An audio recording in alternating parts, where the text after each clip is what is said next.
Nasundan ka ng tauhan ni Matt. We're both at risk kapag nagkahulihan, Renz. Mas mag-iingat na ako sa susunod. Walang sunod. Umalis na kayo dyan ni Rose. Pagdating ng mga pulis ay agad tinanong ni Matt kung may balita na sa pagdukot kay Rose.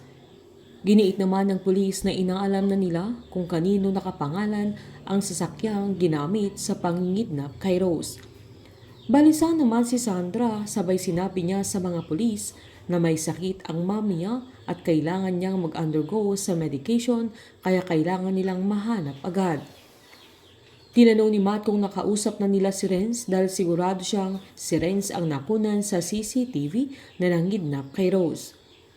Pinaliwanag naman ng mga pulis na pinuntahan na nila sa bahay nila pero sinabi ni Vanjie na pumunta si Renz sa mga kamag-anak nila sa probinsya na ganamang sinumbat ni Matt na pinaniwalaan na naman ng mga pulis ang kasinungalingan ni Vanjie na ganamang sinabi ng pulis na sinusubukan pa rin nilang kontakin si Renz.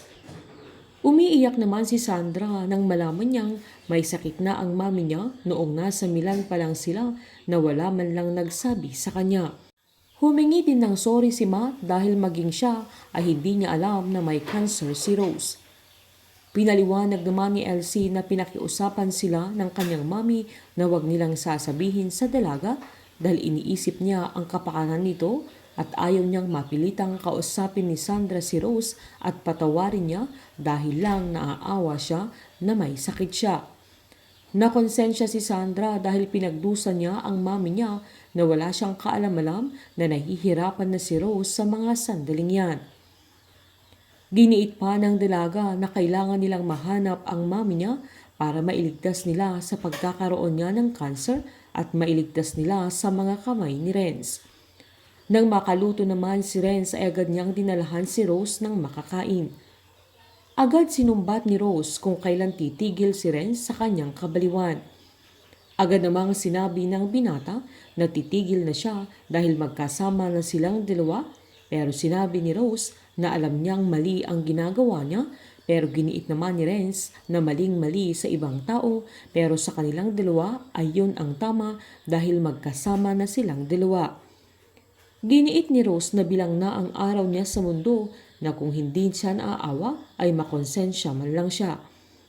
Pinaliwanag naman ni Renz na wag siyang mag-alala dahil aalagaan siya ng binata hanggang gumaling siya pero sinaad ni Rose na imposible ang sinasabi niya. Nanindigan pa si Renz na alam ni Rose na walang imposible. Sinubukang buksan ni Rose ang pinto pero inawat siya ni Renz at dahil nanaban siya kaya tinulak ng binata si Rose sa kama. Dahil dito ay nilapitan siya ni Rose at sinampal niya ng napakalakas. Giniit pa ni Renz na wag nang lumaban si Rose.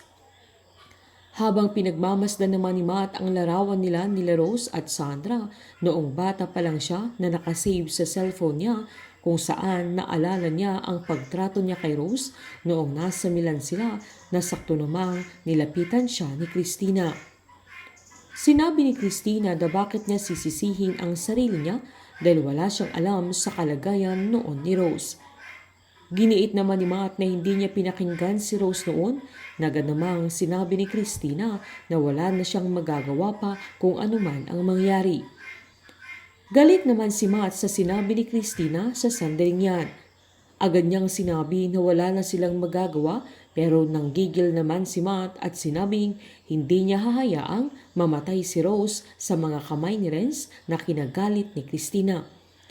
Hindi titigil si Matt hanggang hindi niya nahahanap at nababawi si Rose sa mga kamay ni Renz na mas lalo siyang magagalit sa panahong malalaman niyang totoo palang magkasabwat sila Renz at Christina kaya pagbabayarin niya ang dalawa sa mga kasalanan nila at hindi niya papalampasin ang paghihirap ni Rose dahil sa kabaliwan ng dalawa.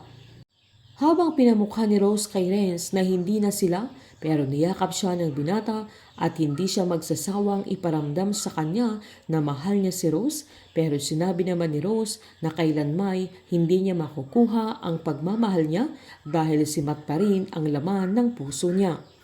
Painit ng painit ang mga tagpo, sabay-sabay po nating subaybayan ng advance episode at ang huling 2 linggo ng Unbreak My Heart dito po sa aking channel.